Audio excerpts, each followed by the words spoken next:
This is the second to last game in our season, and this will be between Spectres and MVP. We're getting started up just in a second here. First game draft should be at 4:40.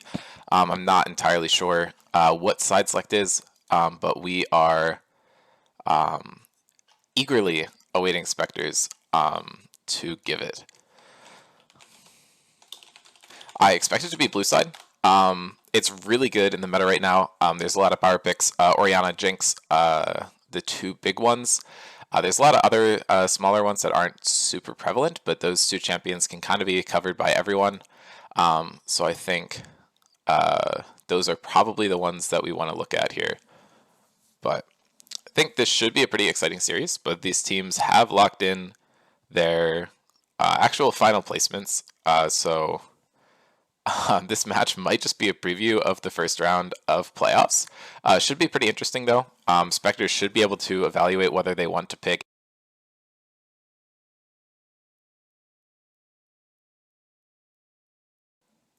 or either Rift Sharks or Metabusters, depending on who wins the game later tonight, which will reveal their options. That game, I believe, is at 9:15 if you're looking to check it out. It should be up here on our little slideshow. We should have the upcoming games. It's actually not on the calendar, but 9:15 is the time that we're looking for here. But I don't know. Should be a good one. But yeah, still waiting on side select. I'll see what we can look at before knowing exactly that. I don't want to dive too deep into draft without that knowledge. But okay, here we go. Aya is the spotlighted champion or player. Sorry, well, out of it. Champions to watch here. Let's do this first. Avery's Darius. That's an easy one. Gruer's Syndra. These players are impressive win rates on these picks. Honen's actually in. We're not seeing Mythic, even though we did see him last night. Honen on this Thresh is a complete terror. Kaisa, 5-0 for Sarverus. Champion is pretty good in the meta right now as well, but Sarverus has also played some Zeri, which we're seeing coming out from Valor here. Heroic and Gruer both terrifying on the Echo. We could see it left up. Blue side could be another way to secure that pick. Forces the ban out of a team that otherwise might want to play it. Gruer just doesn't get Echo as often, I don't think. He's been getting Syndra a lot and been performing very well. In a surprise to me, Spectres is actually selecting red side though, so we will have to kind of reevaluate what we were thinking. It's a bit of an interesting move. MVP is just cooking it up with their main roster here. Nothing super surprising. Pretty straightforward coming from them. Aya normally plays a more supportive jungle style. I think we saw some assassins earlier in the season, but that style hasn't really stuck. But the top side for Spectres is what really kicks this team into high gear. Gruer, Caesarius, Avery, all super good at skirmishing, and then Sarvis is definitely the best skirmishing ADC we have in the server. He's able to get so much done in these small fights. Whereas on the MVP, you have a very different playstyle. You have the side lanes, top and bot, are mostly just playing to scale, trying to get a lot done later in the game, whereas not necessarily being as proactive, whereas Aya and Heroic are usually the ones trying to make plays around each other. So it's really just going to be a question of can Heroic find leads versus Gruer, who is, these are both very terrifying mid laners. Definitely people you need to look out for in these games. But yeah, it's a big challenge of Caesarius and Aya being able to set up their mid laners respectively. I think there's a lot of stuff to do here.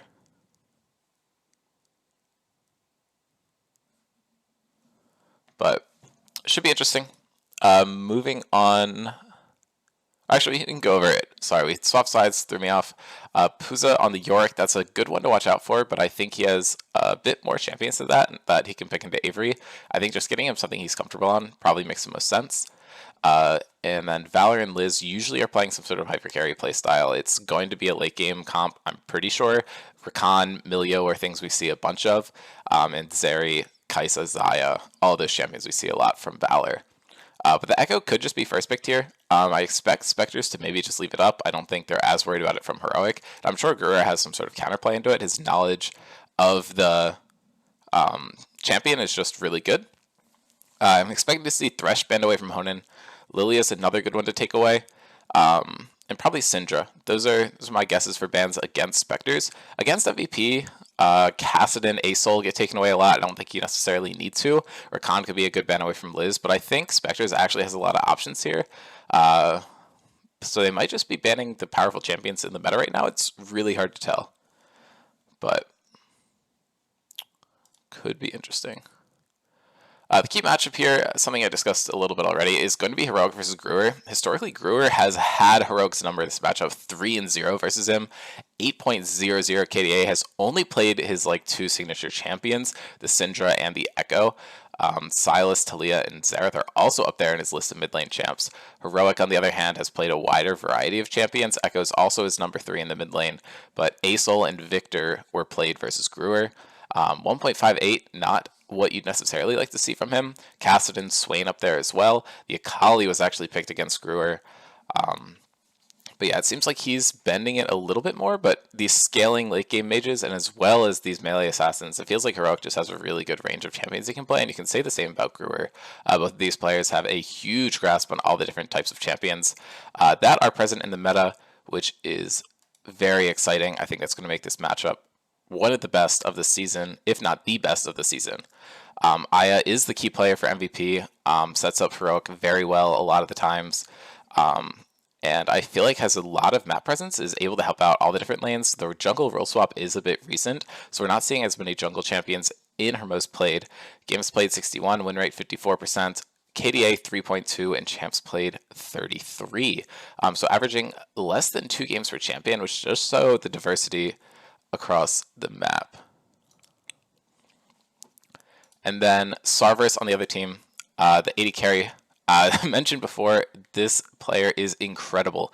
71 games, 65% win rate, 31 champions, a bit over 2 games per champ. Swapped from mid lane last season and has been putting in work. 4.5 KD all time is super impressive. Lucian is his most played, but he hasn't been playing it as much. Lots of Ashe, Kaisa we've seen coming out recently. He did play the Misfortune yesterday, as well as Zeri, and there's definitely another champion I'm forgetting here, but I don't know. I'm just spacing. Maybe it was Ashe. Can't remember. But anyway, this player is very good. It's going to be something to watch out for, I feel like.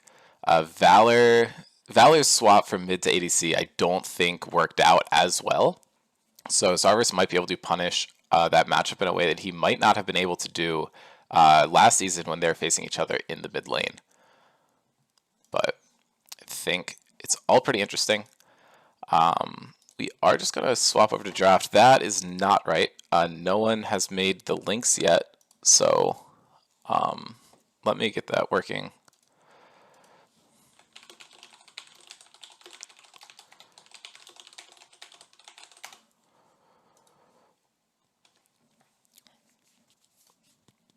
But yeah, just waiting on that link to be created so we can get into draft there. Sarverus did play Xayah yesterday, was the other champion.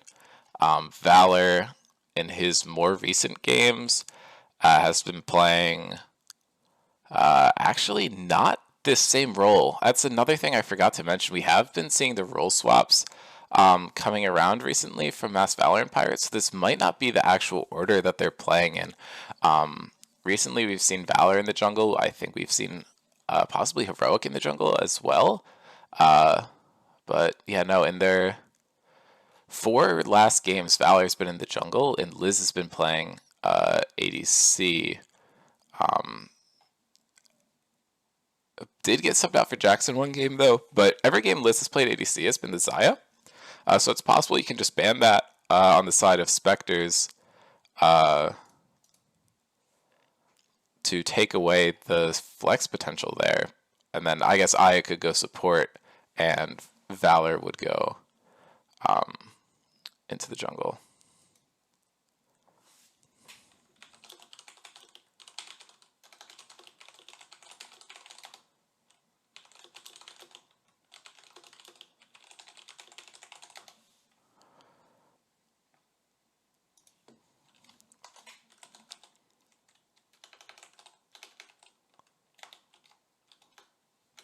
Okay, draft links are being made right now. Draft should be starting right now also. So just waiting on that.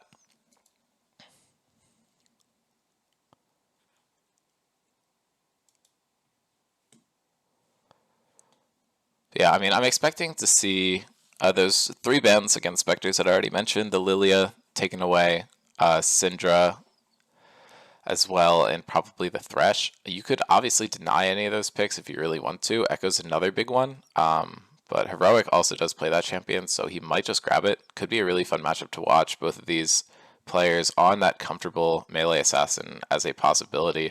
I think if you're not planning on first picking the Echo, though, you do need to deny it. Brewer is insane on that pick. Let me just double check his stats. I believe he has not lost on it, but I could be off. Yeah, he's 4-0 on it this season, and overall he's still 4-0. And Syndra this season, he's 7-0. Had a loss prior to this season, but hasn't lost since the season swapped over. The bans on those champions against him are absolutely crazy, though. Echo banned in 34 of his games this season. Syndra banned away in 18 of them. If we're looking at Heroic, we are seeing his big banned away champions are Aurelion Soul with 15, Kassadin with 15. Kai'Sa gets banned in a lot of his games, but I don't think he's necessarily going to be the one playing it if it comes through. But Syndra banned away from him 13 times. So the Syndra and Echo are both heavily contested. Heroic actually only played Syndra once. It wasn't really an insane performance. I just think it's a good champion, which makes it tough to deal with. But we should be getting to draft as soon as possible. We're just going to be waiting on that.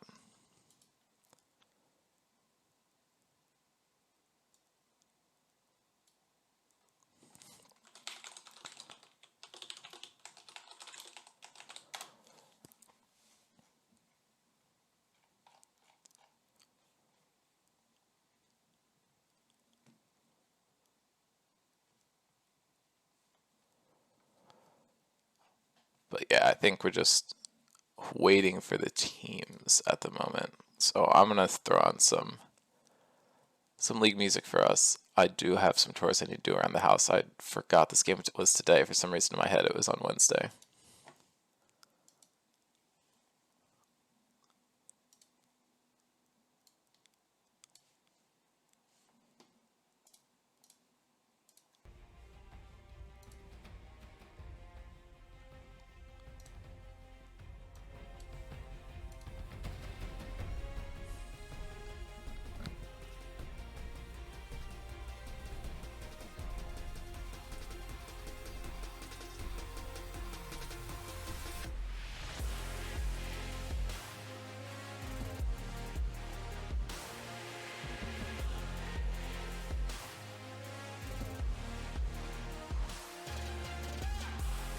Hi, Dean, are you there?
Just updating, not 100% sure what the delay is. Captains are communicating.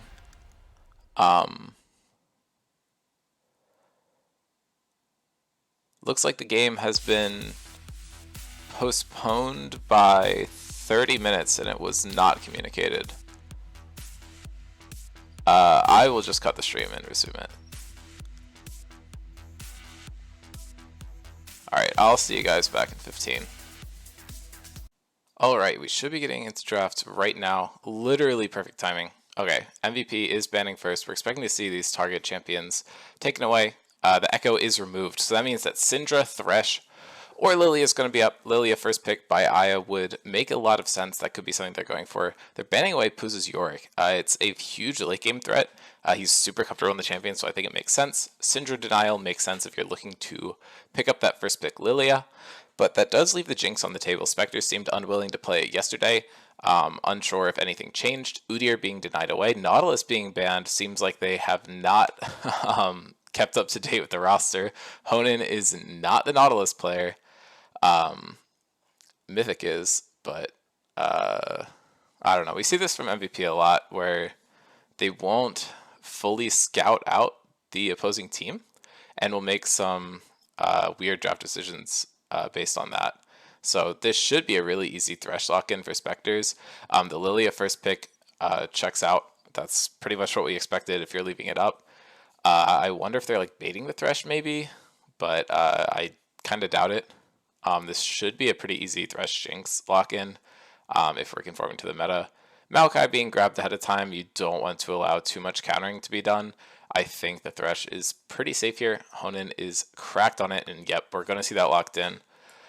No respect given over to Honan.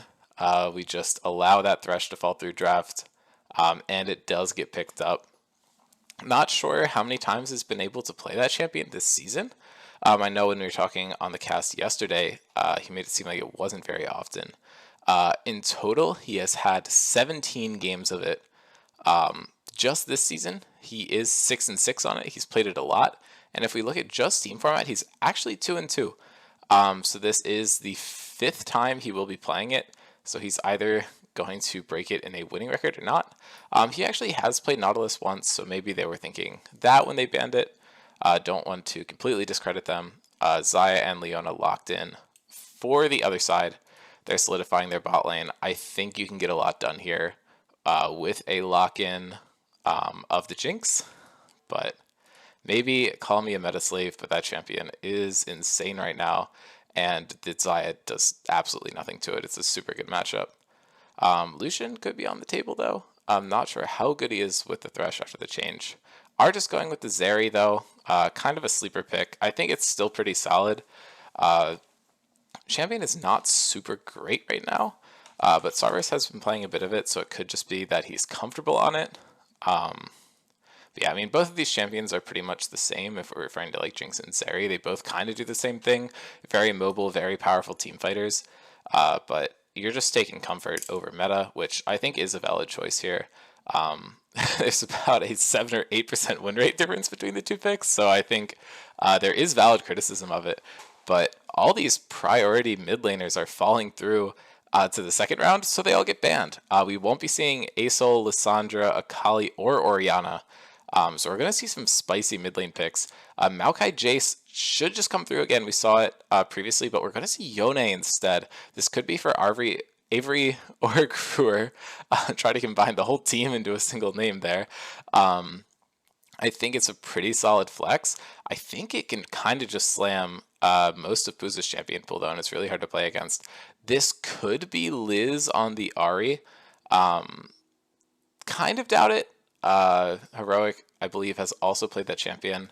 I just know Liz is super comfortable on it, and I want to make sure that we're keeping these flexes in mind. Heroic has actually not played Ahri ever in this server? Yeah, it looks like he has 0 games on the Ahri. And we are going to see Set, which is one of Puza's older champions. We're bringing that back on the table. I'm not sure if he's even played it all season. It was one of the ones that we were looking at going into the season as a really powerful pick for him. And it was like, is he going to play York? Is he going to play Set? Those are the two big ones. And then he immediately surprises everyone by whipping out a bunch of other stuff. And yeah, he actually has not played Set in team format. So we're going back to the basics. This is going to be Yone top, and they're locking in the Maokai Jace combo. This is brutal. The only thing I'm not a huge fan of is we might want to see some more magic damage up on the top side. Maokai's solo AP is a bit risky, but you're actually compensating super well. As Yone and Zeri both have really split damage. So the Jace is going to be the only purely AD threat. So I actually think this comp isn't as bad as you would think if you're just going off of primary damage types. Looking on the other side, you see a team that's going for what Spectres usually goes for. You have a very passive bot lane, and then you have the hyper-aggressive like Ahri and Set. They're both looking to get a lot of stuff done early in the game. If they don't do it, it could be a little rough for them. Set falls off super hard, especially compared to the York that you have normally with this team, or just like another late game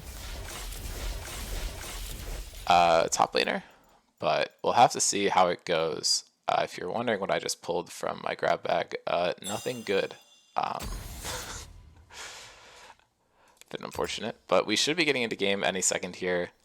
And it looks like it's just normal rolls for MVP. They're not going for anything too crazy here.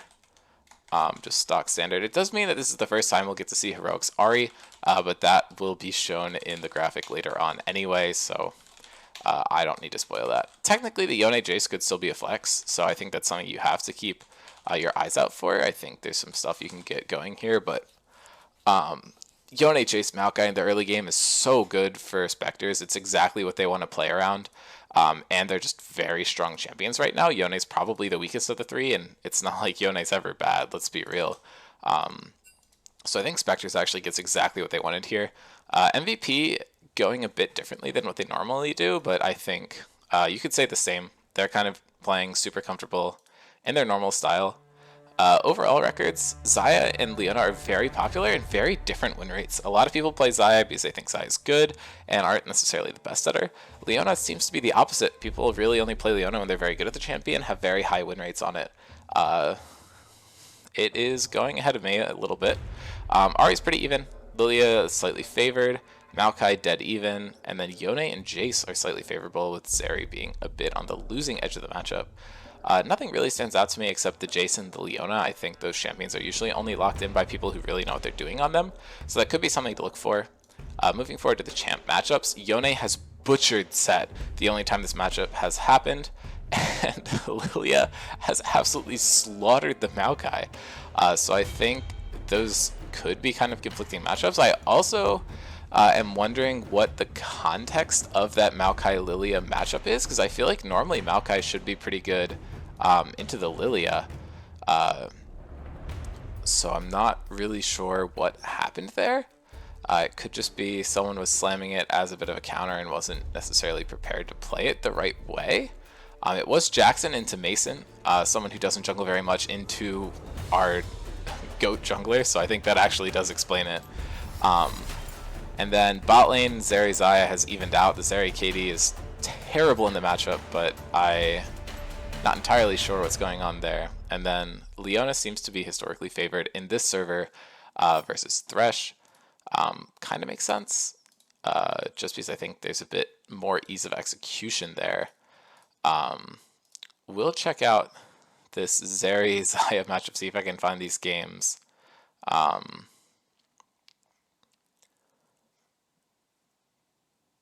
Because it does have an even win rate, but these stats make it look like the Zeri is super doomed. So I'm just kind of wondering what the context of that was. I've only found one of them so far in the team format, and the Zeri performed fine. Just looks like she absorbed a lot of pressure, and that's what I'm expecting to see here. I think a lot of the time the Zeri actually does pretty well. Just eats a lot of pressure, so it's going to rack up deaths like crazy, but it's also going to get a lot of kills later in the game to kind of even it out. And yeah, that's kind of what it's looking like here as I go down.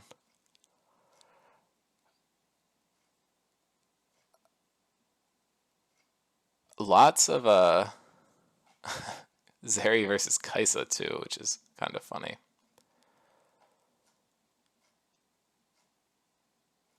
I didn't realize Zeri games could even go this far back. Champion has not been out that long, I don't think. Yeah, it actually just looks like there was one-off game where Hong went crazy on the Xayah and absolutely just evened out the stats of the matchup, which is pretty funny.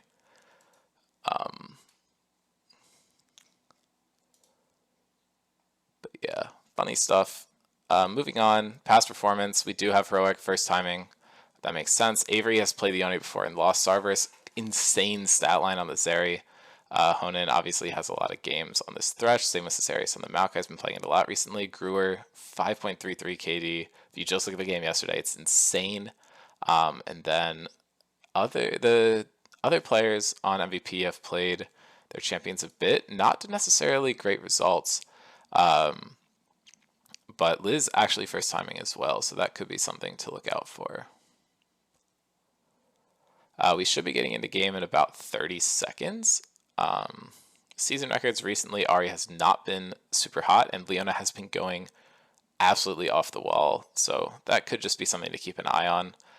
But I don't think we necessarily need to take too much stock on it. Pretty low sample sizes, although that Leona win rate is like 78%, which is completely ridiculous, so that might be something to look out for.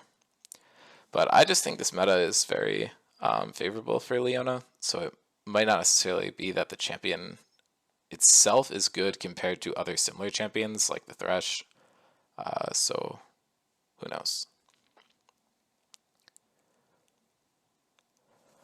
Not the meta genius that I wish I was. But yeah, we should be headed into game here. Skins on every champion. We like to see it. And we are seeing some shenanigans. It is Puza on Leona top, Heroic on set mid, and Ahri support. The Ahri support we've seen before. I was a little surprised to see Heroic on it, so we're actually not going to get to see that. But it's exactly what you expect from the side. Oh, it's actually... Aya is playing the Xayah. That's very interesting.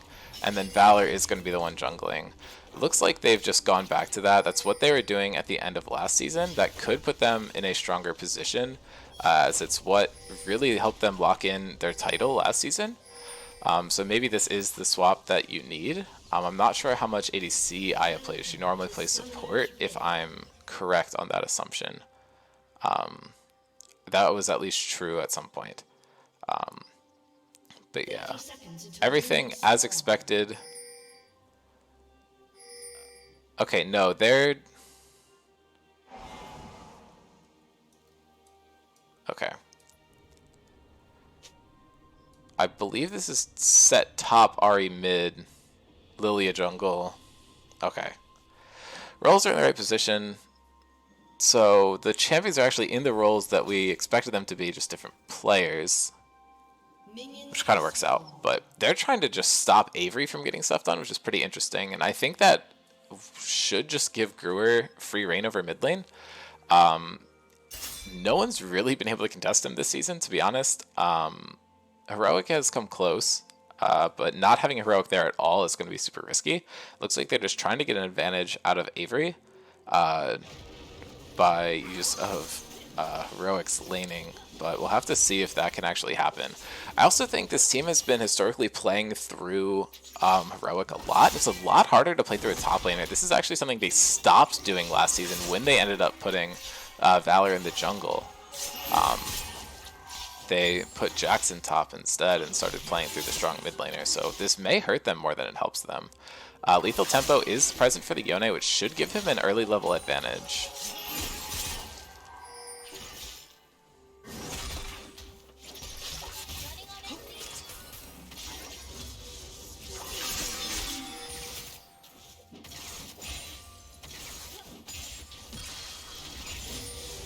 Zeri does get to level 2 first, using the correct skin in my opinion. I attempted to use it yesterday. Forgot to swap in Champ Select. Puza going for the E there on the Leona, does not get it. Aya getting poked out by the Thresh actually. We can head back to the top lane, which is probably going to be the most exciting lane early because Set really wants to force a lead. Is now engaging on the Yone, gets the pull. Flash is available, no Ignite on the Set. If Set has Ignite, he easily picks this up. Is actually not going to be able to get the kill.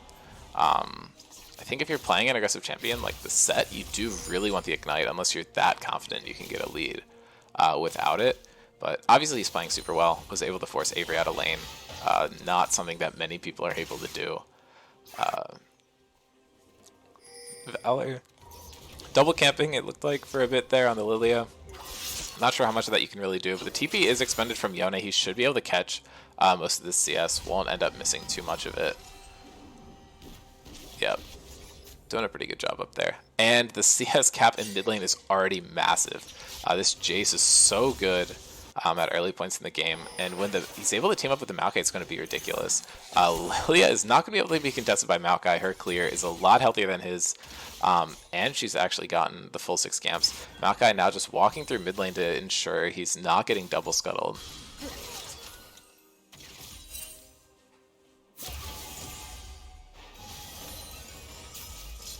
Guru does take a bit of poke there. He has a bit more mana than Liz, but I'm not sure how much that's necessarily going to help him. I don't think he's going to be looking for an all-in here unless the Maokai shows up, and the Maokai is taking a base. So just going to have to utilize that mana advantage to try and secure more CS. Heroic getting a lot of damage down to punish. Avery trying to trade back, tanks the entire Set W, and it's now kind of getting zoned off. Set just walks up to his body. He no longer has the flash, and Avery's able to escape by the skin of his teeth once again. And actually does have a CS lead in this matchup. Heroic does have the teleport advantage, and their flashes are on the same cooldown, so Avery knew he was probably safe there. Did have the boots advantage as well, which I think is basically the only reason he was able to get out. Valor is now looking for the early gank, something that Caesarius normally likes to do, but Gruer's going to see the ball come out and can just pop the acceleration gate and kite up towards the top lane, knowing that Heroic just went off the map, and he should be safe. Yeah, mid lane and bot lane has huge CS advantages for the Spectres. They're up about 400 gold just off that. Lilia does have a bit more farm than Maokai, which is keeping it a little bit more even than it would be otherwise. Avery dodging out on these abilities, looking to trade pretty heavily, is actually able to dodge the W there. Tanked the true damage previously, but is able to dodge it correctly. Does take a tower shot there, which is really going to hurt his chances in this lane. Has no natural lifesteal. He's probably going to need to Q out. That's a huge blunder, but he goes in. He's trying to knock this set up. Does get pulled into his own minions and stunned, and he's in a bad spot here. He's probably going to need to flash to survive this and just walks right into it. Heroic picking up first blood on the Set, and Caesarius was here to help, but just has to run away. That tower shot cost Avery so much. Now Valor flashing over the wall, and they're going to pick up a 2-0 lead on that top side. Avery being a little bit greedy there, does not respect the power of this early game Set, and is really suffering the consequences of it. But now Thresh is up top lane. They're looking to pick out Valor. With Yone here, it's pretty interesting. They have full vision. He's able to hit the hook, goes over the wall, flicks him into the Yone. The Yone does have E available, but Lantern's first. Really smart play. The exhaust comes out, and now Avery's going to be able to pick this one up. You stepped up too far. Avery did not respect Heroic, but now Mass Valorant Pirates is not respecting Avery either, but they know that Sarvis is down by himself here because we see Honan in the top lane. They're able to force out the cleanse with the Leona E, but that's all they're getting there.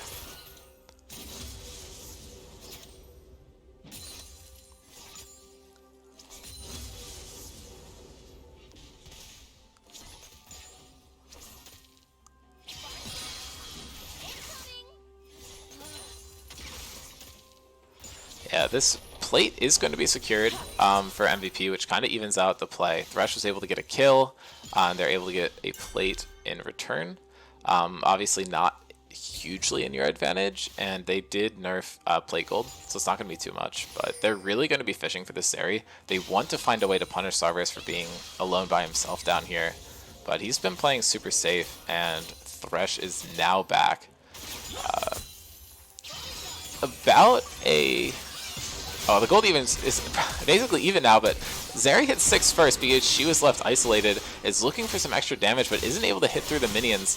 Puza looking to go in, gets the stun off, but Aya has no feathers left available to her. Sarvis dashing in, looks for this, might be able to pick it up, and does pick it up. Sarvis getting the early kill. Valor's now here, but Sarvis keeps hitting. Puza's falling down low. The ball is going to hit Sarvis. Drowsy comes out, but double kill over to Zeri, and now Lily is here to clean this up. Is probably going to get both of these in return. 2 for 2 on the bot side of the map. Honen's falling down low, but there's no way he gets out.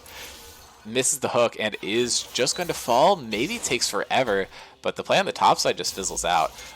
Gold lead stays even, as it was even before the play, and it was just an even draw on the bot side. But the 2 kills into Zeri might be way more impactful than the 2 kills onto Lilia, especially with the Zeri having the cleanse already to deal with the Lilia ultimate. Looks like Avery is going to be getting proxied on, but the Thresh is here to help. No respect for Honen's top roams here. He's staying just outside of vision, and now that Heroic has blown his entire kit, Thresh is here, but Avery's not with him. And I don't know if the Thresh is going to be able to solo it by himself, but he flicks him into tower range. He might just get the solo kill on him. He's down super low, and now they're just gifting it over to Avery. And Avery does burn ult for it to get the kill. Honen was about to just grab it himself, but the dragon is going to be secured in return for that. Maokai was kind of forced to take the back, but this is a decent trade. You commit resources up to top lane for Spectres to ensure you have the gold lead, and you commit resources bot lane on the side of MVP to make sure you get the early dragon. But Zarvis is just free farming on the bot side of the map. He has the most farm of anyone in the game. He has a full 30 up on Aya. The concern I had earlier about her not being super comfortable on AD carry could be attributing to that. I'm really not sure of the roles that these players play.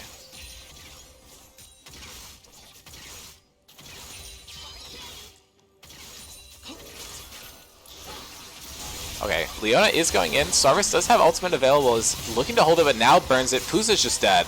The engage there was not what you're looking for. And now Liz is just dead. I don't think you're getting out of this. That route from Maokai ulti is so long, but Logan Cesarius is actually just picking up that kill and does not give it over to Gruer. Goes, hey Gruer, you're up 30 CS already, don't think you need this. Heroic is going for another proxy. He's being able to get these waves, but he's getting punished so much for it in terms of health. And Sarius is back up here, but so's Valor, so they could be looking for a dive potentially. But Avery is barely missing any farm. He did fall down a little bit, not significantly. Drops the ward, they're going to be able to spot out the Valors there. But Gruer is also here. There's like 6 people up on the top side of the map, a support and a mid laner up here in addition to top jungle from both sides. But now this gold lead has spiraled out of control. I must have misunderstood the gold lead earlier because they are up 2,500 at this point. Avery's in a really bad spot here, but the mid lane is looking more in the favor of Spectres. Yeah, Avery does fall down there. Gruer wasn't able to get anything off the back of it. But yeah, 2.2k gold lead for the Spectres, but they are down a dragon. Rift Heralds have not been taken by either team this game. 4 people sitting mid. They could be looking to pressure plates here, but there's only 1 minion remaining, and now they're all rotating up. This is 5 people on the Rift Herald, but Maokai might just be able to take out Set if he overstays, which looks like it's not happening. The TP flank is coming in from the Yone. I'm not sure if they're able to fight all 4 of them there. He's able to dodge the charm, but the Lily Asleep is set up onto the Yone to punish this. Set is out of here, but he does have that TP available. The base is coming out from Xayah. They think that they've just secured this. Set TPing back into the top lane to confront Avery. Honen is just sitting over the wall, could be looking to steal this, throws the hook, it's a bit late, not going to catch anyone. But Sarvis has just eaten the entire tower in the bot lane. This macro call is super smart, and they are getting a huge advantage here. They're still losing a bit of gold. Their gold lead is not as much as it was before, but now that they've got the first turret, it's looking a bit better. Heroic has regained a CS lead, but Yone is going to be able to catch up as his stuff crashes into turret, and there's 3 people top to come kill him. Valor did just get over the wall. I'm not sure that they're aware of that yet, though. This is a 3v2 that they think it's a 3v1. They do have enough resources to expect it, but 2 Drowsies are hit. Avery's going in is the only person who didn't get slept, and the support in jungle for Spectres are down super low. Avery is chasing this. Sarvis is actually here, able to pick it up, and now Liz is going onto the Jace. Lilia is forced to rotate out here. Brewer might be able to pick this one up, but now Puza's here to counter it. Does not hit the engage. Rift Herald just got dropped in the middle of the jungle. I think that was supposed to be a ward. But now they know exactly where Lilia is. But they're going to have to stop this Rift Herald instead. It's not going to get a charge off, though. Yeah, it was a really good play by MVP to get that Rift Herald set up. It was really well executed. They were able to get what they wanted out of it, but then that Rift Herald just being dropped as a ward in the enemy jungle kind of just mitigates all the advantage you got from that, which is pretty unfortunate for MVP.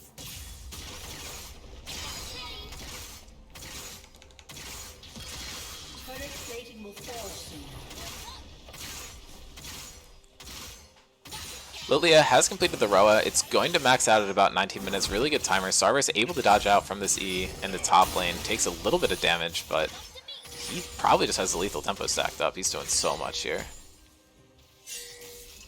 Yeah, Lilia is looking for the Hourglass completion after this, maybe.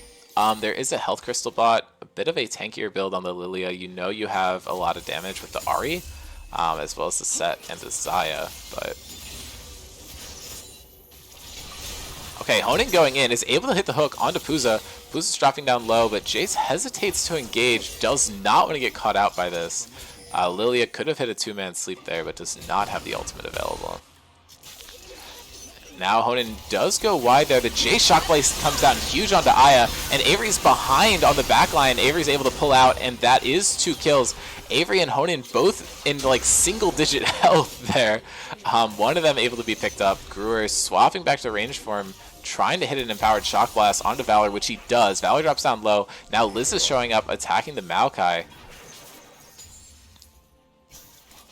Yeah, this fight is just going to fizzle. I believe that was a 2-for-1 on that early kill onto Leona plus the kill onto Xayah.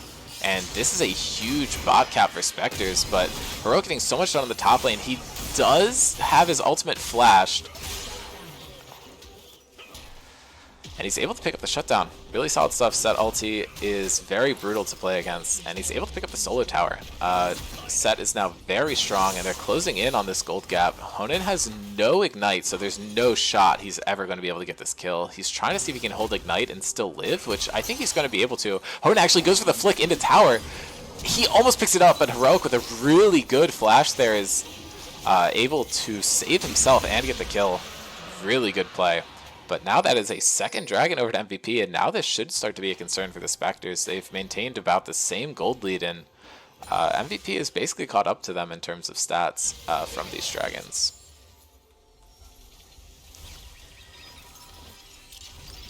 There is a nice shutdown sitting on Lilia's head, though, which could help Spectres out.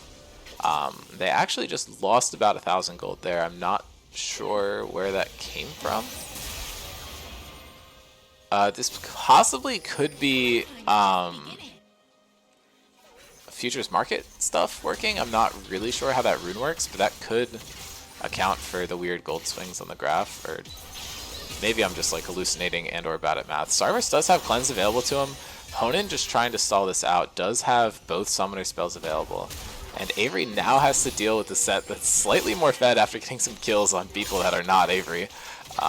You know, every top laner knows that pain. Honan looking for a good hook, almost is able to find it, but Avery really is not happy with Heroic just grabbing these jungle camps. Is going to get stunned into the Krugs, loses half his health, and this is a really bad situation for Avery to be in. Does flash out of it, gets the knock up. He's trying to get as much as he can. Honan's over the wall, does miss the hook, but now there's 3 of them here to maybe cash in on the set shutdown. Sarvis does get stunned, but you want the gold in onto the Zeri. Zeri is not risking dying there. Sarvis blows the cleanse and the ultimate to pick that one up.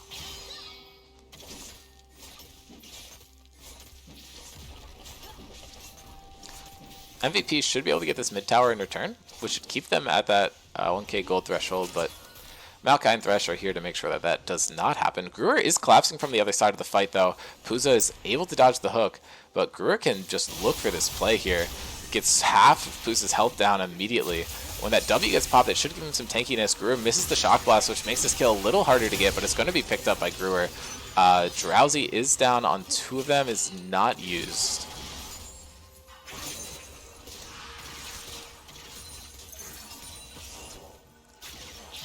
Hook comes out, doesn't hit anyone. Honan is down both summoner spells. I believe that was from fighting Set earlier. Just based on the cooldowns. They're now hexgating over here. They're looking to secure this top side objective. Honan is down very low, so it's going to be hard for Spectres to contest this. But Jace is sitting pretty. Lots of farm. Same with the Zeri, and both of them are sitting on about 5 or 6 kill participation. But the Zeri is benefiting from way more gold. Has taken a couple solo turns at this point, basically sitting on 10k by herself. Jace only at 7,000.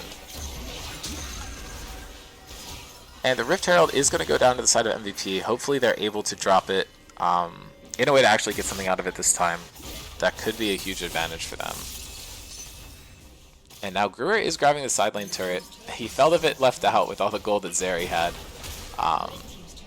Does not have the teleport as he teleported to grab that tower. Maokai ultimate is available, but now the Rift Herald is being dropped. They could be looking to grab a tower here, but the side lane Jason Yone threat is real, and Sarvis is present here. He does have the ultimate available. He gets knocked away, but Maokai's just picking out the shutdown on Lilia. I think she's able to keep her ult cooldown as it was not used there. Yone did teleport in to maybe the Thresh Lantern? Not entirely sure what his target was there, but now Sarvis is ulting, is just eating the true damage from Set there, and is now going to have to fight Puza basically one-on-one. Huge hook onto the Xayah there, and she is dead. And now Sarvis is running in, gets a kill onto Puza after taking the turret. Heroic is maybe able to survive here, and Liz stays uncontested in the side lane, but that was so much gold going over to Spectres there. Huge fight for them, and now they're up about 5k, pushing in the mid lane. That solo turret and the mid lane tower, as well as defending their own, just helps you get such a good position in this game. If you are Spectres. Now Heroic is pushed in. Huge true damage comes down. They tried to sleep him in tower range. Sarvis gets way too greedy there and is going to get shut down by the Lilia.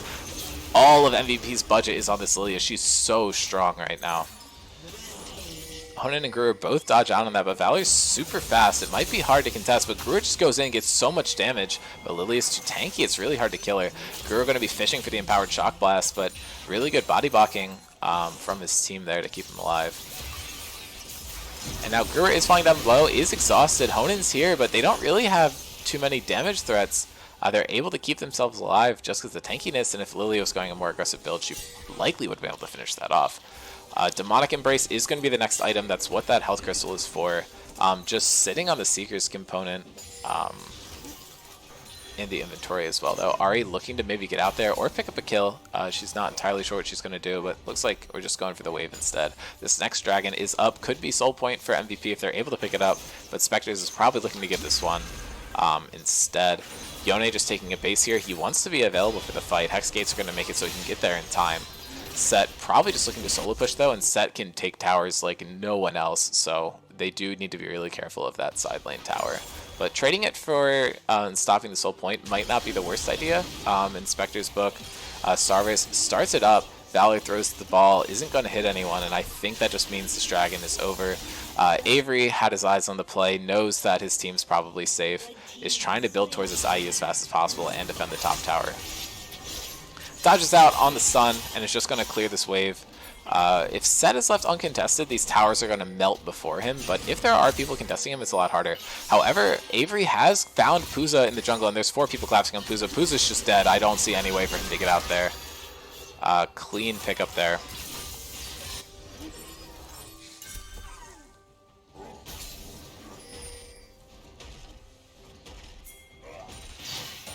Jace is looking at this Ahri in the solo lane. Does hit the Empowered Shock Blast, does about 500, 600 damage there. Really good poke coming down.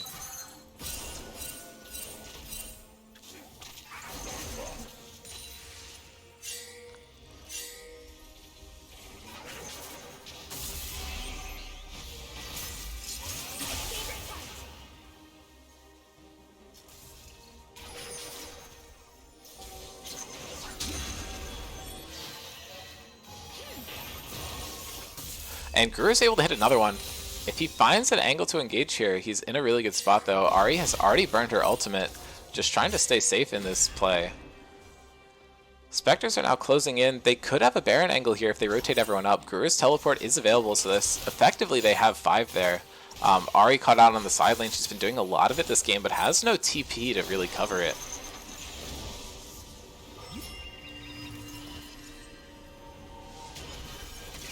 They're deciding it makes sense to take this red buff first. The shock blasts are doing so much work for Guru. Really good game here. It's not as amazing as the one he had against us yesterday, but still looking really solid. Heroic is sitting in this bush. I don't think he can really do anything done though. It's 2 very tanky members, and they're aware that the Lily is there. Got hit by the first strike. Heroic sees Avery walking by, but he knows that he can't really get anything done here. Jace TPing just to make sure, but Lilia is showing up. They burn the Maokai ultimate, makes it really hard. They catch out Heroic. He's now showing huge damage potential from Heroic. Does not hit the true damage onto anyone though. Valor going in for the sleep, but they're able to pick off Heroic before the sleep follows through, and no one's really able to get follow-up. Avery is going to fall down, but Sarverson now gets charmed in the front of the fight. They're able to pick up another one on the back. This is 3 kills so far for Spectres, but now the engage from Liz comes out huge, and they're able to get the shutdown onto the Xayah. Xayah looking pretty strong, and they've stopped the Baron from Spectres. They're in a really tough spot here, but now the hook still misses. Gruer running in though, really wants to pick up Liz. Has been poking her down for so long, but hasn't been able to find the kill, and is able to get the shock blast to finish her off. 4-2 play there. Looked like it was pretty doomed for MVP, but they were able to find a really good way to finish this play off. They were considering going for the Xayah, did not actually end up doing it. Cesare is just looking to zone. I'm not sure if they lost vision of her. That is entirely possible. Sarvers did burn ult and double sums that fight, so it's really hard for Spectres to just try the same play again. Lots of flashes were burned on the other side, but Xayah and Leona still have theirs, which are really good, both offensive and defensive tools. Gruer is about to get his back up, and the entire top side of Spectres are going to have their flashes available, and all these ultimates are basically going to be back up for whatever fight happens next. That does put the resource advantage slightly in favor of Spectres, and obviously they do have a really big gold lead here, but if you're able to find key picks onto Sarverus, I think these fights aren't that bad for you as MVP, even though it might seem that way based on the gold. This Lilia is just super powerful, and she's able to just walk in, tank everything up, and get these huge ultimates down. As long as you have follow-up from one of your other carries, you're in a very good spot. Lots of control wards down here for Spectres. It seems like they really want to play around this dragon. The Hex Soul would basically win the game for whoever gets it. It's a very powerful objective. The strongest soul there is in the game. So both teams definitely have their eyes on that.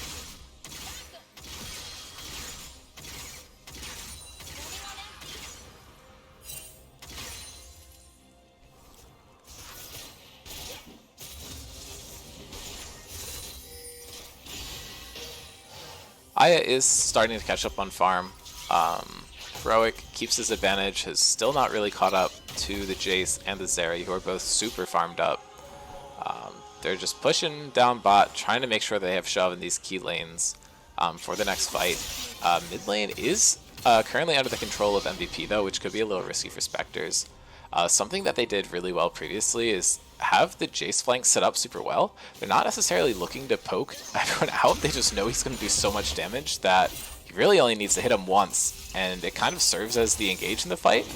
That Shock Blast does go wide though, and this dragon shouldn't really be contestable. Valor has shown up, but he's in a 1v4 situation. Honan taking the Hexgate back over the pit. Probably could have waited a little bit just to ensure more pressure, but no shot that they're contesting this, and they are probably just going to walk up into the Baron.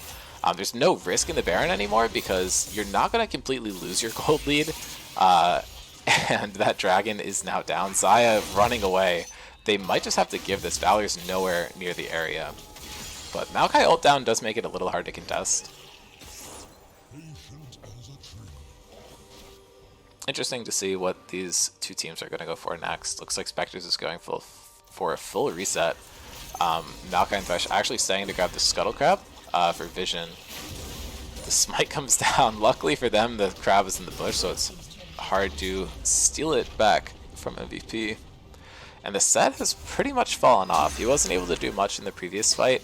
And this was my worry with having Heroic being the top lane carry. It's hard to have a top lane champion that can get an early lead by themselves and stay relevant. He was able to get a huge advantage in lane. He was punished pretty well by Spectres, but he did definitely have a lead. But a lot of it was denied from him. And now Valor is coming up on the flank here. Gruer's going to need to take out both of these players at once. He does have the flash. Using acceleration gate already, is able to flash that. Goes in on Liz, almost takes her out, but the Drowsy is coming through. Liz is actually going to be able to get out here. The Yone ult is going to take out Valor though, and that's the target you want. He's not actually dead yet, but Sarvis is going to be able to pick it up, and now Heroic is here and gets kill. I thought he was done for, but he still had that E available. But Aya making a good play in the middle of the map, taking someone out. No jungler for either team while Baron is up means that neither of them are really going to be able to contest it. Of all the targets Heroic could have taken out there, he took out the right one for sure. And actually, Liz being able to escape on the backside of that fight was very good for MVP as well. It's not a huge numbers advantage for them, or for Spectres.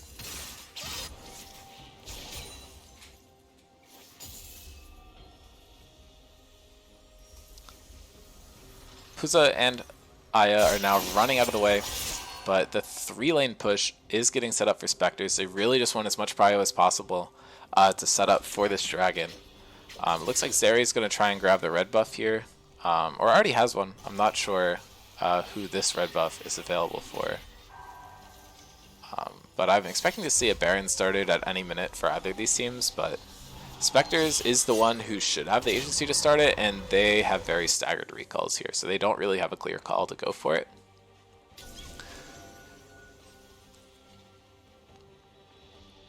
Still only up about 5k. Very solid lead, but it's not steadily increasing. Honan is dropping down pretty low, loses about 1000 HP from those abilities. Valor has now completed the Roa stacking. This play mid might be more interesting than what we're looking at in the bot lane here. Honan walking up for the hook, is able to hit it, and the Zeri ultimate comes down, immediate stopwatch from Valor, but he's going to get rooted by the Maokai ultimate as soon as it ends. They're able to pick him up solo, and Honan is able to get one kill, and Aya is able to walk it out, but actually does end up dying from that red buff. Sarvis picking up that kill, just plain old solo kill on that side of the map. Sarvis just hunting for these other members of the team. Liz just instantly drops. The Zeri has so much damage, 4.5 items. And now maybe they're looking for the Baron, but Avery knows he has to contest the set, or set's just going to take the entire base. Avery is still down basically a full item and a little bit on the set, and he's getting absolutely smacked here. Does get a really good dash through, is going to be able to stop that true damage from hitting him, but he's just going to get solo killed. Heroic looking very good on the set, and he's going to take so much of this base. Set is such a strong champion. They might not be respecting this. They are able to get the Baron though, so they're just going to lose an inhib for it.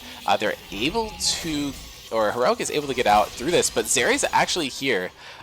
Doesn't necessarily want to chase this, is now getting run down. Starfish dropping down super low, does have to flash just slightly off in order to not die to the true damage, and that is a huge shutdown going down to the set. He's able to finish the Thorn Mail and probably buy some extra components.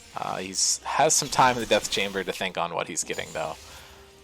It's going to put him significantly up on Avery. One of the few players that's been able to shut down Avery this season. Really impressive stuff.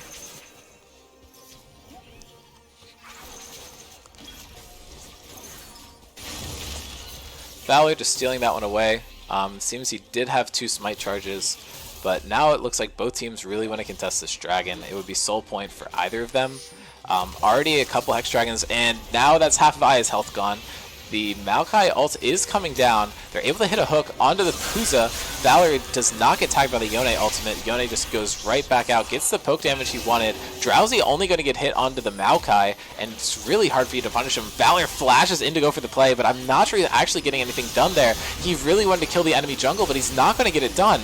Honey going for a hook. The Xayah gets so much damage there. They're able to kill one. It gets in trade down for the Leona, who did fall. Gruer able to get something done on the back of the fight. Gruer exhausted, still picking up a double kill. Heroic is now falling down. Triple kill for the Jace, and they're able to pick up another kill. Maokai shutting down set. Pings are coming out on the top side of the map. They see that wave getting pushed in, but this is 3 Hex Tech Dragons for the Spectres. They're in such a dominant point here. No one's been able to even kill Gruer. He's sitting on a full 1,000 gold shutdown. That could be something big to pick up. Set didn't really get too much done in that fight. He showed up and did make an impact, but it wasn't what you'd see on something like the Asol or the Cassin that we've seen Heroic on earlier. He's probably looking to get a Sterix to finish out his build. Either that or the Hullbreaker. Both are very valid options. Sterix is just a really good item right now. That shield he'd get would be insane, and the stats are going to benefit him a lot for his build. But if he does go Hullbreaker, it means that he has a threat to just end the game at his choosing if he's able to be uncontested in the side lane. Especially with that TP, the backdoor threat is real, but no far advanced vision from the side of MVP to really facilitate that.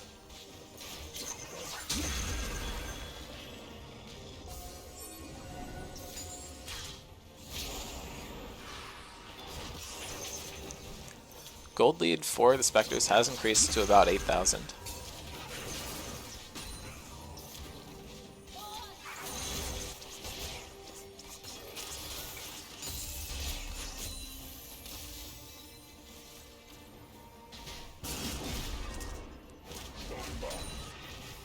Just farming up, making sure they take their camps before the enemy team can get them. It's exactly what you need to do to close out these games. If you do have power over the halfway point, you're able to take the other team's camps, but it doesn't really feel like they have the ability to do that.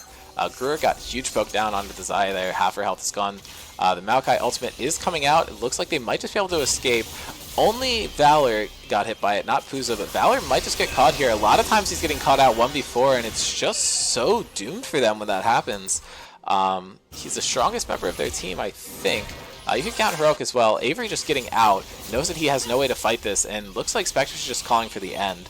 Heroic is the main threat on the side lane there, but I don't think there's any way to really stop this push. 4 people here grouped up, Sarver's hitting, and now the teleport is coming in from Yone. Liz is falling down super low. The hook comes down onto Set, who has 5,000 health at this point. He still has not completed that 5th item. Avery is in such a bad position here. I'm not sure he's going to be able to survive this, but Sarver still has the ultimate available for him. If they get these waves pushing in, they're in such a good spot. Huge shock blast down on Xayah. She's so low. Maokai goes in, was engaged on by Set, but no one's able to take the ultimate damage. Huge W from the Set, though. Heroic trying to get as much as he can here, but now they're just looking for the end. Exhaust does come down to Set. They're only able to get half a tower, but with this next wave, they might be able to end the game. No teleport available for Set, but the backdoor is present. Lilia ultimate is not up. Valor engages way too early, and he's not able to get anyone slept. The kill is looking to come down here. Sarver's poking and walks into tower, doesn't die. Liz falls down low, Shock Blast almost kills her, and now Aya barely surviving. This game is never ending. Gruer gets so much damage down, and I think everyone's just dead long enough for Gruer to pick it up. 8-0-17 for him, but I'm afraid it is game over. No one will be able to kill the Jace.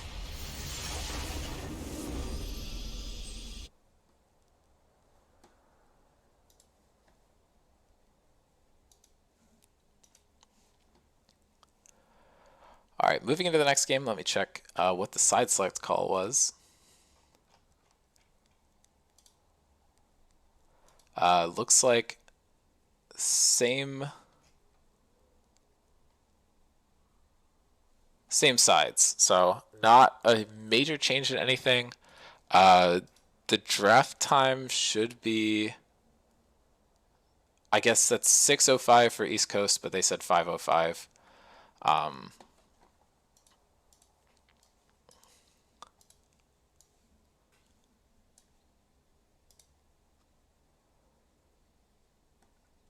But yeah, Spectres picking up a win there. I wouldn't say it was like a super solid win. They did have a definite like late game style to their composition. The Yone is not going to come online super early, and Zeri obviously isn't either. Riot has made sure of that. But Gruer just so strong the entire game. They really didn't even put any effort into shutting him down.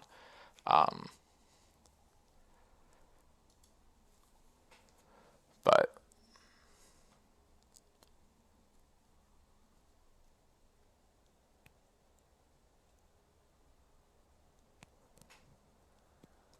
I don't know. Looks pretty down for Spectres. If they're able to suss out this heroic lane swap next time, I think that could maybe just set them up a little bit better. It seems like the Yone pick did come down blind. I think that's not something you could necessarily get away with blinding into a heroic. Maybe something you can get away with into Puza, but the bot lane dominance this game was ridiculous. It just felt like there's no way to contest Star vs Hoenn. I would like to see the adaptation to get that Thresh off the table, though.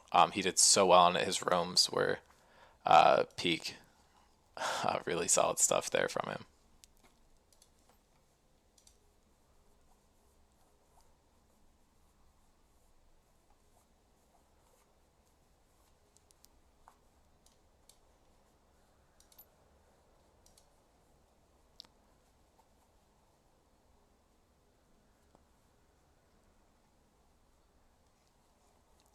I am going to stop talking until draft just to give my voice a bit of a break. Solo casting is kind of brutal. But yeah, I'll make sure to get the next draft set up so we can talk about when it happens.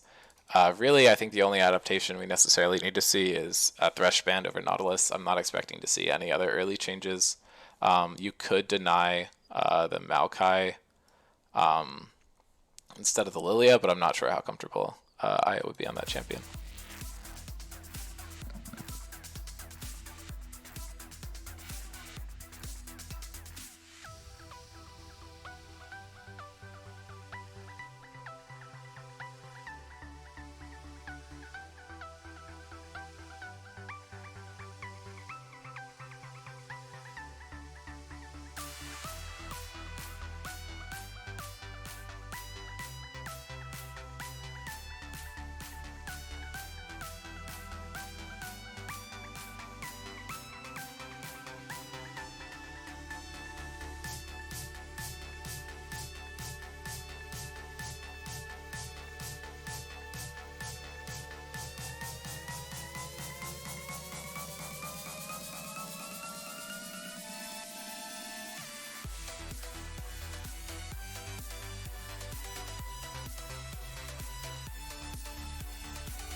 My mic was muted. That's my bad.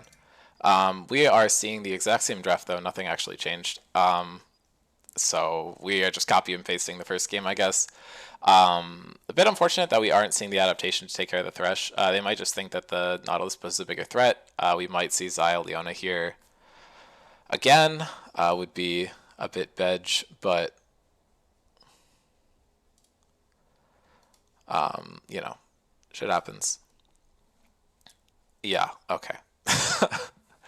Seems both teams feel the draft was not at all the issue in the game, so we are just continuing with it as it was. But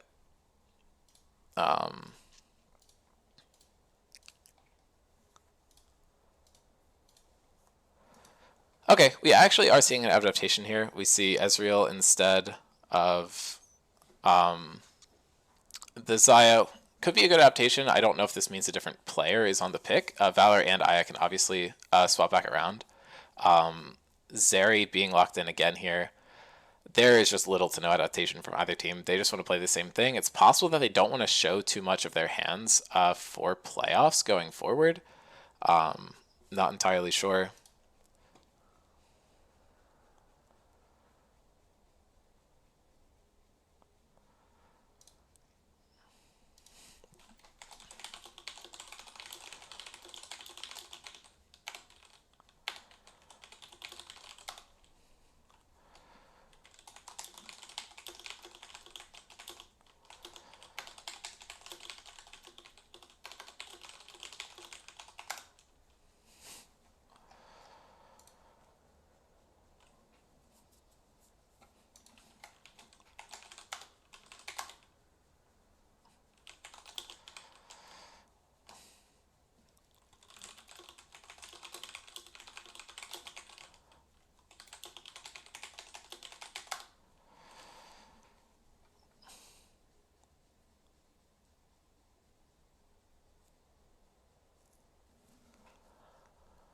Yeah, it looks like the same bans. Jace is actually being banned instead of I forget what it was last game. Orianna maybe was the one, but Gruer's pool has been pinched super hard here. Ori is actually banned out though. I forget what that fourth champion that we saw was. I kind of wish I remember. Maybe it was the Kassadin. I really doubt it though. We could see Ari coming out here again. I think Gruer picking up Ari himself would be pretty funny. Maokai Ari is a pretty good combination. Could be pretty solid here. He's going to be LeBlanc hovered. And it's going to be Victor instead. That got a little exciting. I know Gruer's been playing a lot of it. Or maybe Sarvers has. Someone on the team has been playing a lot of LeBlanc. But that champion is in the gutter right now, so I'm glad that we're not seeing it locked in. Could be a bit rough.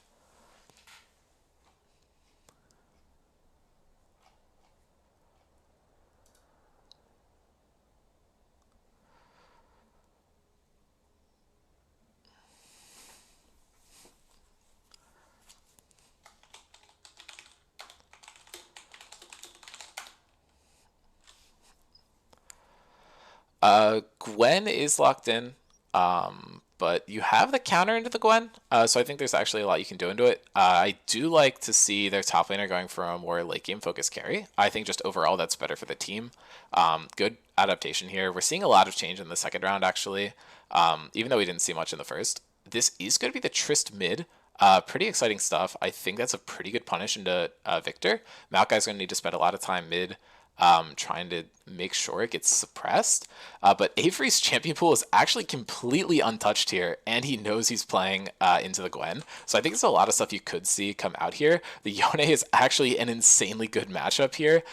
So is Riven. I think he's probably just debating between those two champions, but he picks Gnar instead. It's decent because you have the range. There's a lot of things that I would like to get done here, but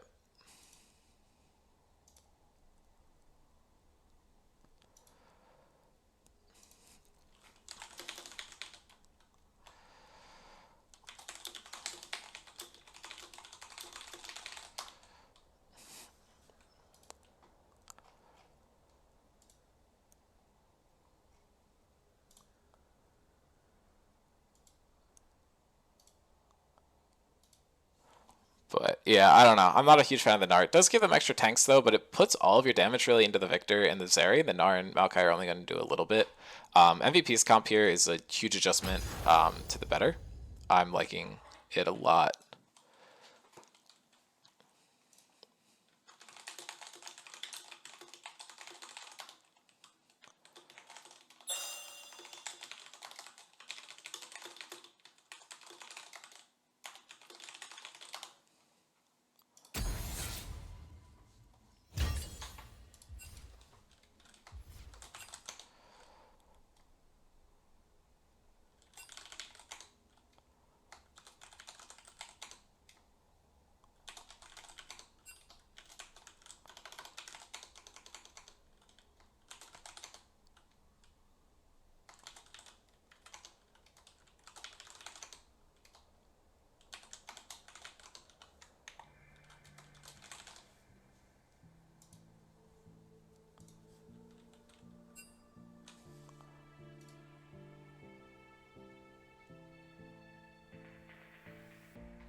Okay, yeah, MVP is not working with me here. It's really hard to know what's going on. But, okay, I'll try my best to get the champion assets. Just assume these are going to be wrong for MVP. I don't really know who's playing what, but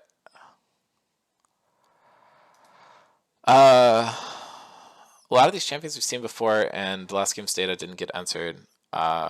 So Victor actually underperforming a little bit this season. Nar's been doing decent, Gwen's been doing decent, Triss has been doing solid. Ezreal overperforming a little bit compared to 50%. Player matchups, these are not going to be right, so no point in looking at them. Overall records, so Ezreal's actually doing a bit better recently than he had been. Same with Tristana, that makes sense, but the champions have gotten buffed. Victor has been falling off a little bit, and then Gnar and Gwen probably about even to where they had been. I'm surprised Gnar doesn't have more games. These champ matchups, I believe everyone's in the right lane, so that's still helpful. Ezreal and Leona very favored in this bot lane. I don't know if that's true as a duo or not. The Maokai Lilia stats are obviously going to be basically even after that first game, and I'm surprised that we didn't have any Gwen Gnar. I believe that matchup is supposed to be slightly Gnar favored in the early game, but does fall off a lot in the late game, goes over towards that Gwen. Having this extra late game power for Spectres, I think is going to be, or for MVP, is actually going to be really helpful. I do like this adaptation a lot. I'm sad we didn't see the Milio. I think that could have done a lot to get the double ADC comp online. But obviously then you're missing out on a tank on the top side. So it's a bit rough. But there's a lot of champions that do enable these double ADC comps really well. And we're not really seeing any of them. And Tristana is still going to get outranged by the Victor in this area in the late game, so it's going to be a bit rough. You just have to hope that you can get a huge early game lead. It looks like it is actually going to be Liz on the Gwen top. Not entirely sure.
We have gotten back into game here. Nothing happened in the first minute 30. Do not worry.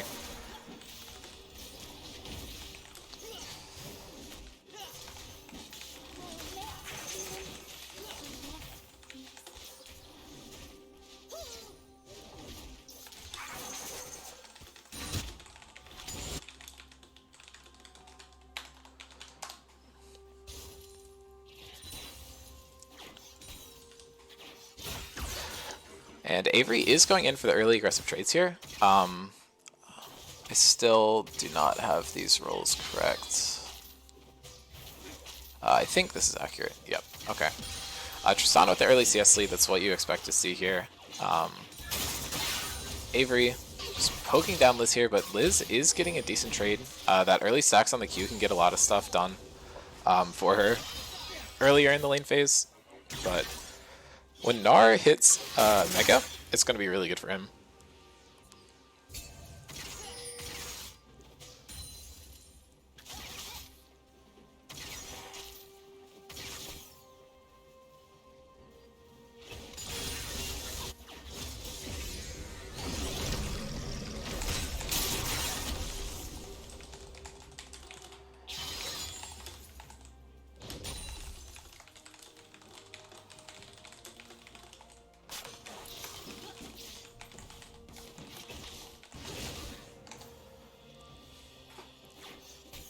Game is pretty slow. Sarvis again back up to a pretty big, or a pretty decent CS lead here. Ai's going to have a chance to catch up because a lot of it is shoved in under tower. But Avery getting a lot done top. Did not get too much out of the Mega. I don't think we actually got to see it, but you know it happened just because of the way that the Rage Bar is. Avery's not walking up though. Lots of minions for Liz to have to deal with here. Huge trade going down into Brewer, making his life really difficult. I do like to see Heroic matched up into Brewer here. He's really challenging Brewer for all the resources that Brewer wants to get. They're doing a lot better job of punishing him this game compared to last game.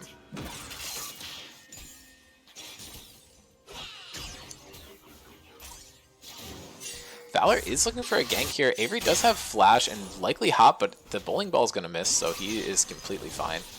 Ezreal has gotten a gold lead back a little bit, but again, huge wave is getting pushed into Zeri, so she's going to be able to even it out in return. A huge fight is coming down here. Tristana might just be able to pick up that kill. Actually is not going to happen. Caesarius is able to live on basically nothing. Does have to burn the flash though. Flash for Ignite trade is about even. Just because missing sums for laners is way more easily punishable. Valor missing a lot of skill shots coming out here.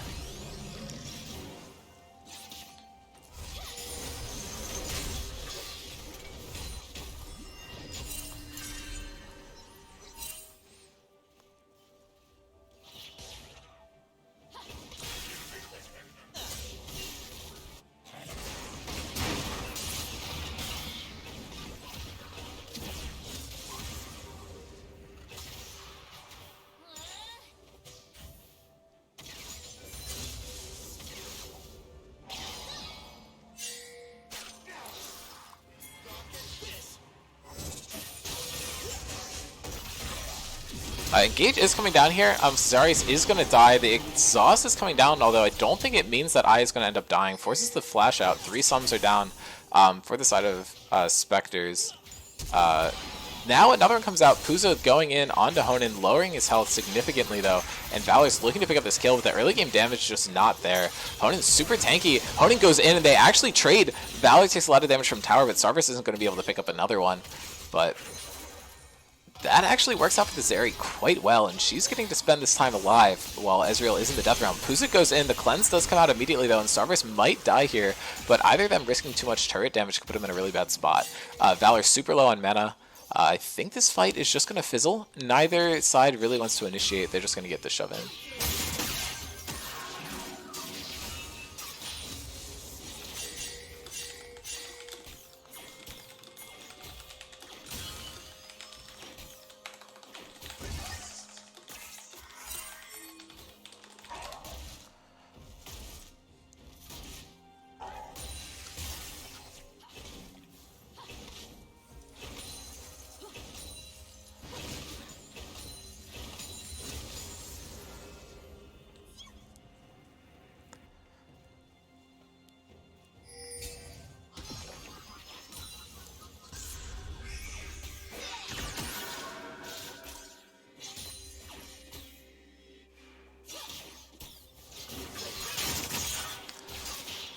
Avery is hopping out, playing the safe. Does not have as much of an advantage as you'd want from a lane that you did get counterpick into. I was hoping we'd see the Yone or something more aggressive from him here. I think there's a lot you can get done. Obviously it did not happen. And now Brewer has kind of hit a point in this lane where he's able to even it out. Puza is going for the roam, does not have an ulti, so it's a bit hard to get too much down. Brewer does put out the gravity field and does ulti. Does end up winning that trade, but doesn't force the ultimate out of the Tristana. But does force out the rocket jump. Oh, that's a -1.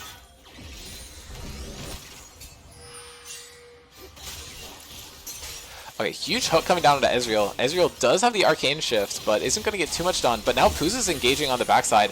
Sarvish drops down to half health immediately. The huge chunks from the Ezreal in the early game with Sheen are massive. Brewer now just gets solo killed by Heroic. I assume that was just a pretty linear Tristana play. Not too much that we need to go back and watch there. You just hop in, put everything down in really good layering of the ultimate and the ignite and flash. It's everything placed down to perfectly get the solo kill. Really good punish into the Victor lane. Smart play by Heroic.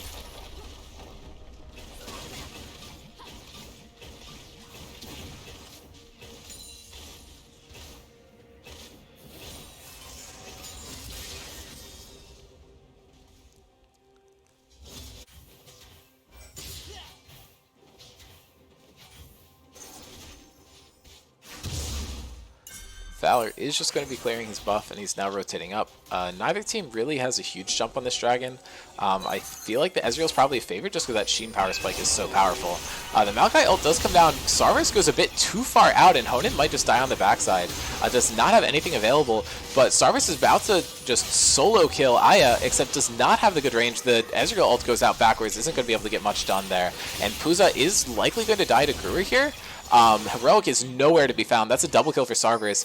He's now sitting on 3. He might get a 4th one here, and the shutdown does go to Maokai, getting multiple members of Spectres into a very good position in this game, but they're only up about 400 gold, but they're probably going to be able to secure the dragon.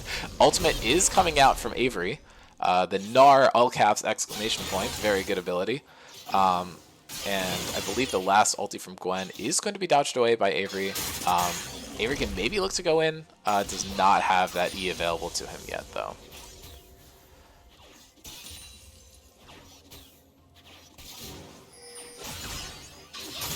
And now Liz is going for the all-in. Is able to dodge both of those auto attacks, actually. Avery is looking to pop the hyper passive and is able to get the solo kill. The ignite could be a little risky. Honan getting stacked up by Heroic is just going to be able to take the damage and get out. Valor getting hit by the snowball, or the bowling ball, but nothing is happening here. He's going to get a lot of damage taken, but nothing. Very good solo kill by Avery up there. Is getting immune by a lot of stuff, but is not actually going to die. And is able to pick it up. The Ignite for Flash Trade actually is in favor of Liz, though, and MVP is actually the one picking up this dragon, so I think they're favored at this current point of the game. But Spectre's looking to scale more anyway. Heroic is now in big trouble, does have to expend the ultimate there, though, and these two champions are basically trading each other down evenly. The two takedowns for Victor are going to get him a bit farther ahead in the Hex bit department, which is always good. Avery chunking down. Liz is not being able to get the kill here. Yes, he has upgraded Deathray. We're seeing an actual normal upgrade path compared to what Stanley did before.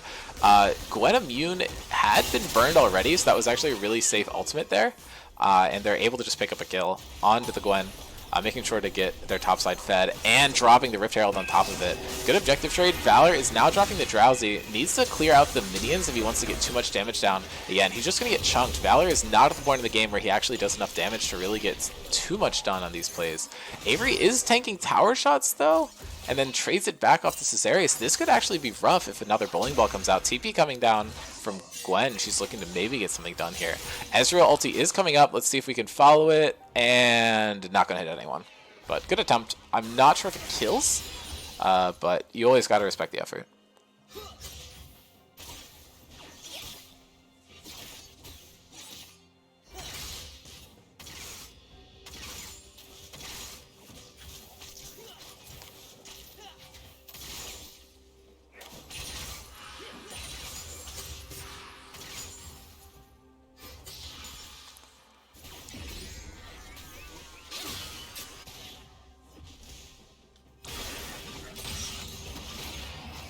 Gruer looking for a more aggressive play here. Does have the ultimate available. Walks into tower, or close enough to tower to take the damage from the explosive shot, though, which ruins his chances of winning the trade. Starburst is coming down.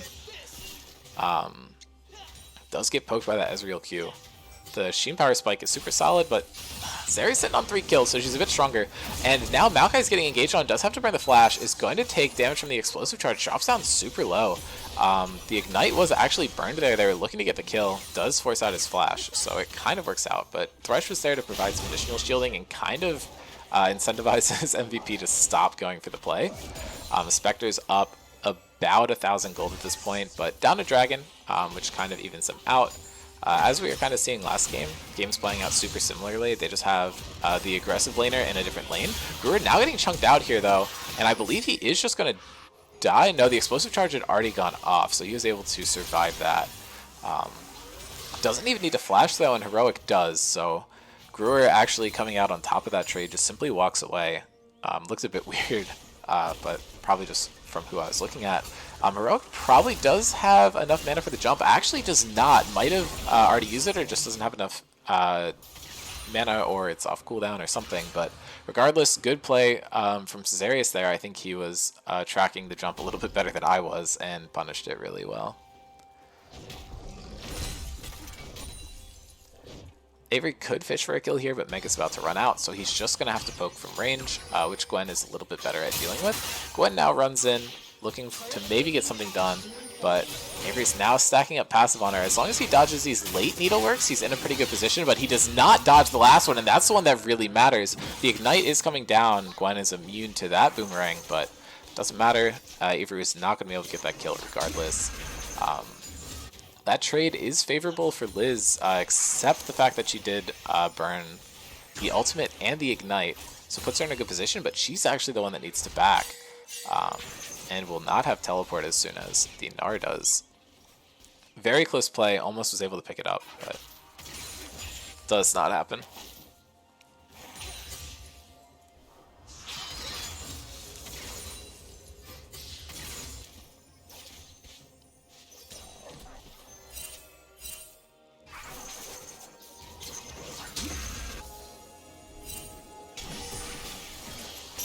Alright, Honan is maybe looking for the flick over the wall, doesn't quite get it. I don't know if Thresh can flay anyone over any wall. Unsure of how that interaction works. It always feels like you should be able to, though. Puza getting chunked down here is going to be able to dodge that Thresh hook. Just throw him blind.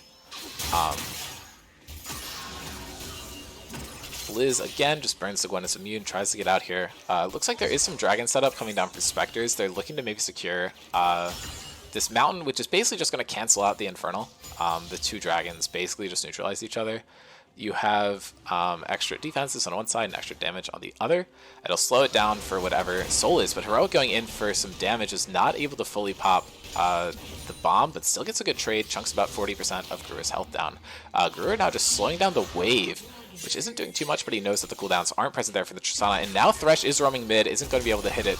The Maokai ult is coming out, and Heroic should be able to survive this one. Yeah, there's just not enough range, and he gets the movement speed. Field.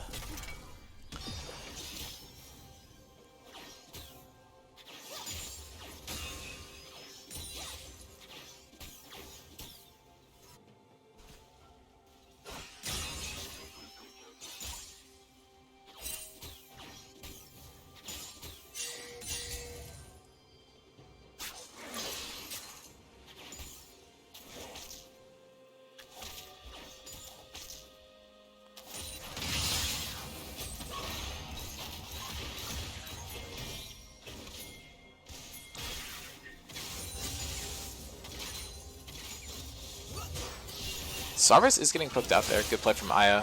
Gruer looking to be in a good position here, but the exhaust is actually going to come in clutch here. The Victor ult is dropped down, and Gruer's able to pick up the kill. That's pretty good for him. He gets the Hex Bits going. Does have to flash out to avoid dying to the Lilia here. Puza is in the area, but this early game is a bit stronger for the side of Spectres here. The Ezreal ult comes down and almost gets a lot done, but Valor's already out of the fight, and Puza is just not going to have the damage to finish him off. It was a good ulti, but unfortunately not enough to save the play. 9 kills to 4 is the lead for Spectres here. And now Aya is being collapsed on, but that Maokai ultimate is just not going to hit. I'm not sure if there's a play here, though. Still in a rough position, looking to try and get Honan on the back of it. Does have flash out, but Sarvis runs in, and Caesarius is able to pick it up. 5-1 and 2 on the Maokai. So strong on this pick. And it puts MVP in a pretty rough situation. Maokai is the most early game focused champion, and he's already super accelerated. His mid game fights are going to be insane, and Lilia doesn't quite have the lead she had in the previous game. Valor is looking for a wraparound here, and Avery just lost Mega Gnar. He is most definitely dead here. I don't see any way he gets out of it. He has a flash, but he just greeted way too much. They weren't accurately tracking Valor's placement on the map. He tries to go for the tower. Thinks he could win the fight after, but it's just not happening. Gruer needs to just delete the wave here. He's doing a pretty good job of it. Stops the cannon from hitting the tower. If Tristana or the minions are able to make this tower fall, Gruer essentially just dies. It's the only thing keeping him alive in this game. In a matchup that's a little dangerous for him. Thresh getting caught out here by Valor. Does throw the hook, isn't going to get much done. Gravity Field trying to zone him out. Gruer now just shoving the wave in. Let's real quick check Gruer's upgrades. He has his Q and E upgraded. He's at a pretty good spot.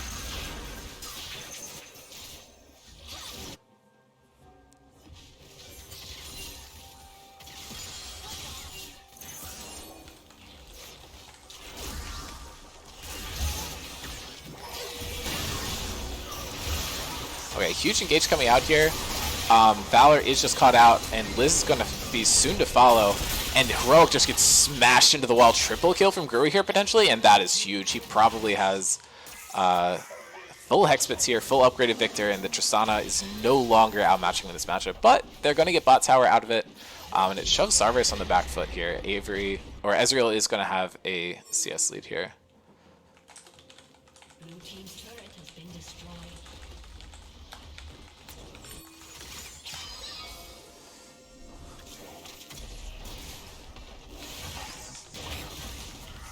Blue team's turret has been destroyed.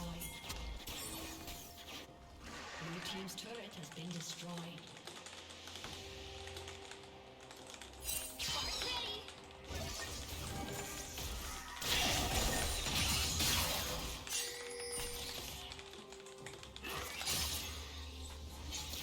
Liz is in a bit of trouble here. I don't think there's a Rift Herald or anything to aid in this push. Caesarius is just getting chunked there, though. Almost just completely picked up. Avery goes and just completely whiffs the Gnar. But he should be able to pick this one up if he gets Q, but no, Gruer is able to fish him down. Sarvis is getting chunked here, though. Maokai ult comes out. That must have been a fat finger. We're just looking to clear the wave. Victor TPing in here.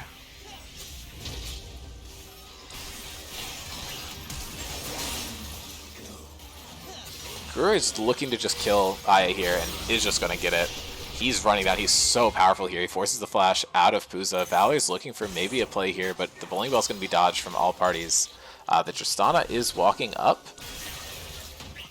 Could be looking for something, but everyone's so close to full health, it's going to be hard to get much done. The poke does land on Heroic, and he gets CC chained in, and he might just burn. Avery picking up the kill with a Q, but now he's walking into multiple people. He's going to go Mega, but does not have much time left before he dies. Actually, never mind. The Lantern comes in clutch, is going to be able to shield him.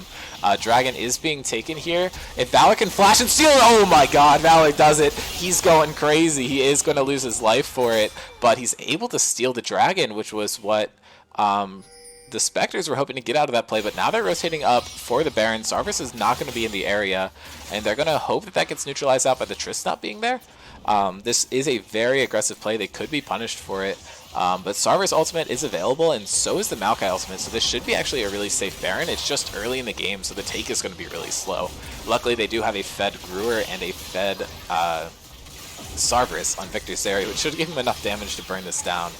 Which will put him at basically a 10k gold advantage. Huge Ezreal ult with getting some damage down.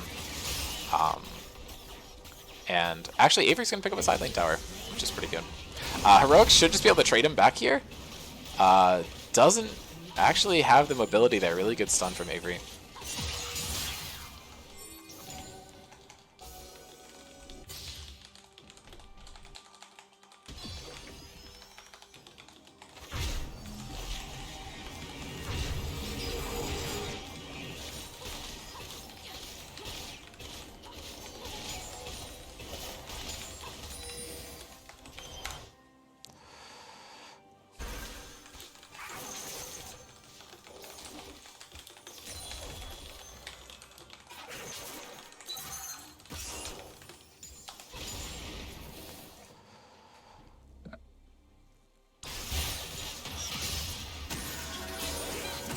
Gruer is looking for a play here. Gwen has now lost her field. The Victor ultimate might be enough. The healing comes out huge, but the last tick is going to get her. The evolved ultimate from Victor does have that increased movement speed, harder to get away from.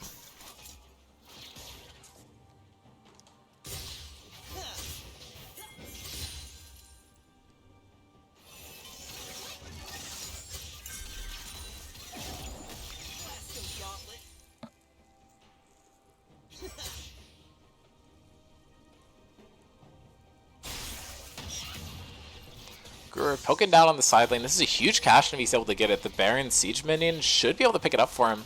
Blue And that's a huge cash out. 600 gold is able to dodge the bowling ball. Sarver's looking to just pick up the mid turret. And Spectres is much more in control of this game as the previous one. I feel like it's a lot easier for them to push in when this Aya isn't present. And the Tristana has actually been shut down very effectively. I think Spectres has a lot of practice playing through mid and shutting down opposing mid laners. And I think Heroic just got the short end of the stick on it. A lot of damage is being dealt to Gura in the laning phase, but just wasn't enough to get a huge lead there.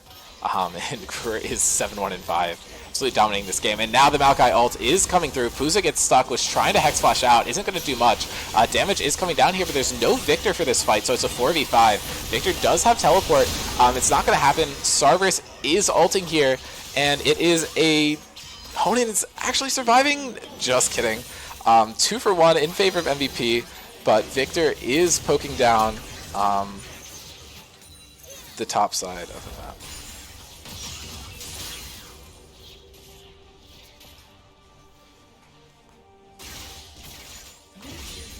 Has been destroyed.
Dragon is going to be picked up here.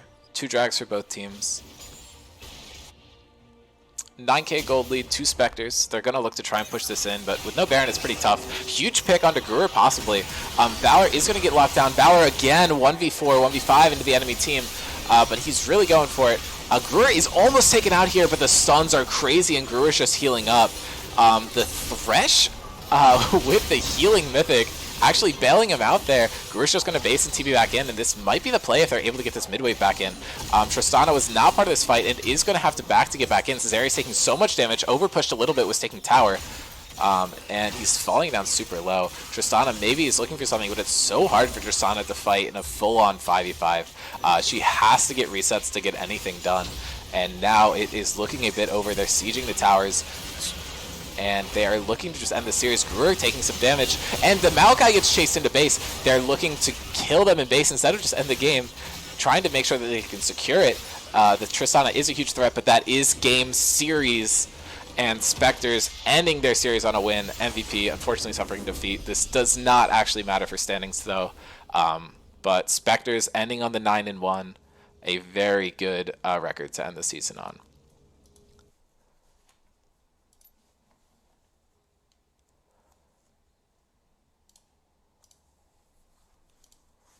I am just going to cut the stream here. I think I'd like to get some of these players on the podcast at some point before playoffs, but I think it's a fine point to stop the series here, and my voice is a bit shot, and I have to cast another game later today. So, peace, everyone.